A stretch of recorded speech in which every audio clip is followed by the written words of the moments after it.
Sekarang kita akan coba mengerjakan rekonsiliasi bank 4 kolom. Di sini saya memiliki contoh soal PT Panversi. Dalam hal ini ada perbedaan saldo antara bank dan perusahaan. Nah, memang di 4 kolom ini kita tidak akan mengetahui saldo yang benarnya berapa, tapi lebih ke saldo per banknya berapa dan saldo menurut per booknya itu berapa, gitu ya. Sebetulnya sih saya juga lebih enak kalau mengerjakan yang 2 kolom saja ya, dan juga yang 8 kolom lah.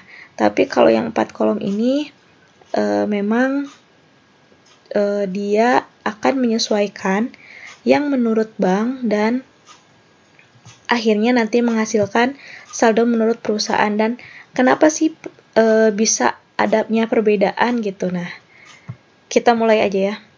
Saldo 1 Januari kita tulis menurut bank 29. Kemudian penerimaan bulan Januari kita masukkan.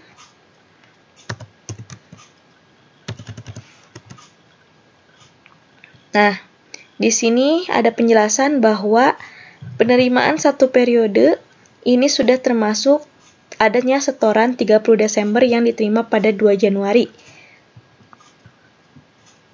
Karena di sini kita sedang membahas rekonsiliasi bank pada bulan Januari, maka ketika ada transaksi di bulan Desember yang harusnya di bulan Desember, kita harus sesuaikan. Karena 2577 ini merupakan setoran di bulan Desember, seharusnya di kolom penerimaan kita akan mengeluarkan 2577 ini ya. Kenapa dikurangi? Karena yang tadinya dianggap sebagai penerimaan di sini 106 juta, dia sebetulnya bukan penerimaan di bulan Januari gitu ya, tapi dia ini merupakan setoran di Desember. Maka di sini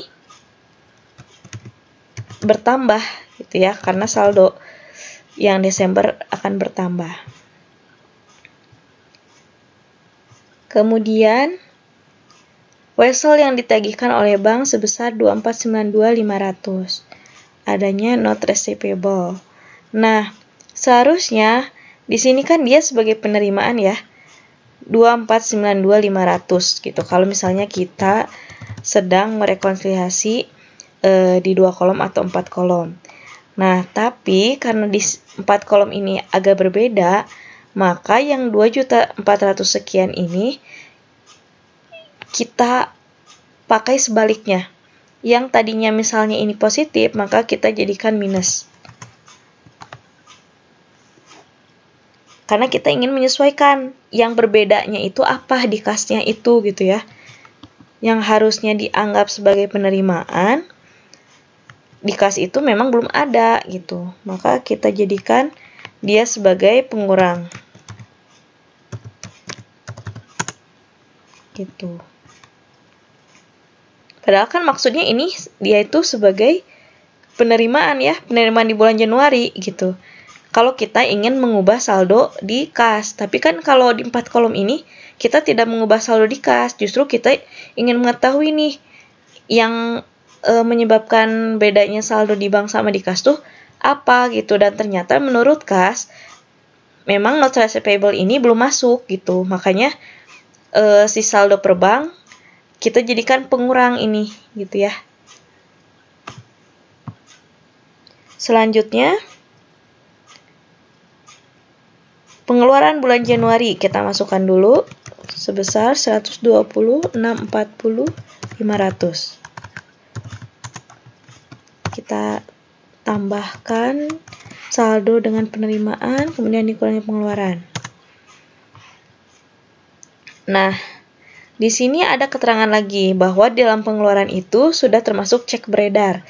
Jadi kalau misalnya yang diubah itu yang disesuaikan ada di sisi bank, maka kita lakukan penyesuaian sesuai dengan yang biasa kita lakukan. Tapi kalau yang diubahnya itu di sisi perusahaan, itu akan kita lakukan yang sebaliknya. Cek beredar yang ada di bulan Desember, baru dicairkan di bulan Januari. Berarti di sini kita juga melakukan penyesuaian ya. Pengeluaran yang di bulan Desember jangan dianggap di Januari, maka kita harus keluarkan 4.052.500 dari pengeluaran ini, dan dia sebagai pengeluaran di bulan Desember. Maaf, saya salah ini ya. Harusnya ini, outstanding check. Nah, ini ya.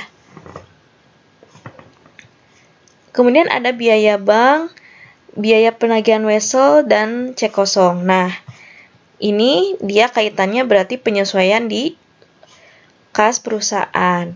Harusnya biaya-biaya ini ya sudah masuk sebagai pengeluaran di kolom pengeluaran ini ya.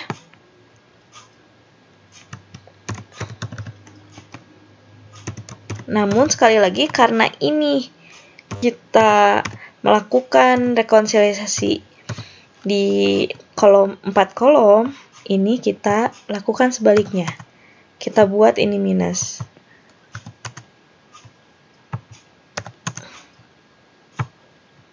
Itu ya. Karena ini pengeluarannya dikurangi, minus, maka saldonya bertambah.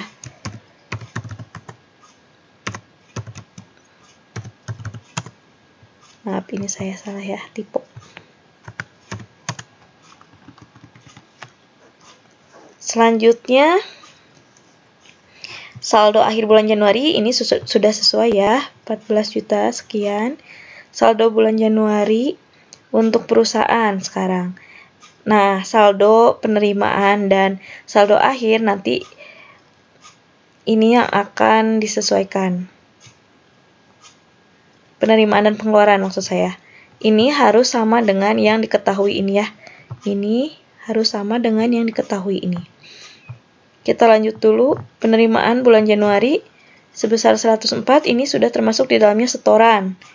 31 Januari. Berarti kalau penyesuaiannya di bank, kita lakukan seperti biasa.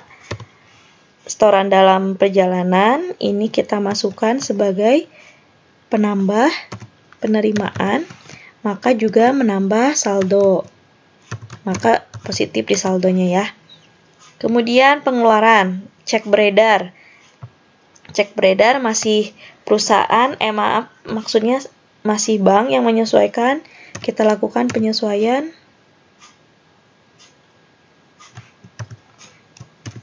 Ada cek beredar 35.19.150 yang belum dicairkan. Maka dia menambah pengeluaran, disesuaikan.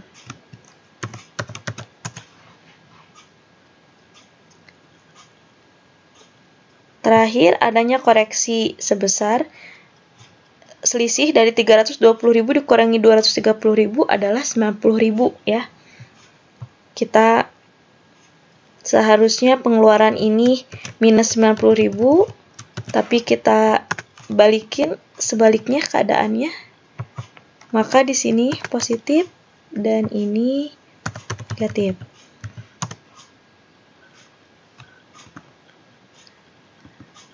Ada lagi yang diketahui? Tidak ya, udah beres. Berarti kita sesuaikan apakah betul yang kita hitung ini penyebab adanya perbedaan antara saldo bank dengan kas. Ternyata di sini saldo per booknya atau saldo per perusahaannya sudah betul ya. Saldonya 28 juta sekian, kemudian penerimaannya 104 juta sekian, pengeluarannya 119 juta sekian, dan juga saldo akhirnya 12 juta sekian.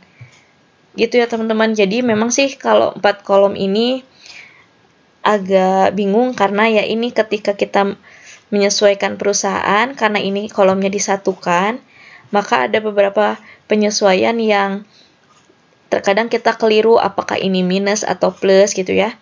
Nah, bagusnya sebelum kalian menonton video yang ini, kalian tonton dulu video yang sebelumnya, yang 8 kolom atau yang 2 kolom ya. Untuk itu kita diskusi saja di forum kalau misalnya ada yang ingin ditanyakan. Terima kasih.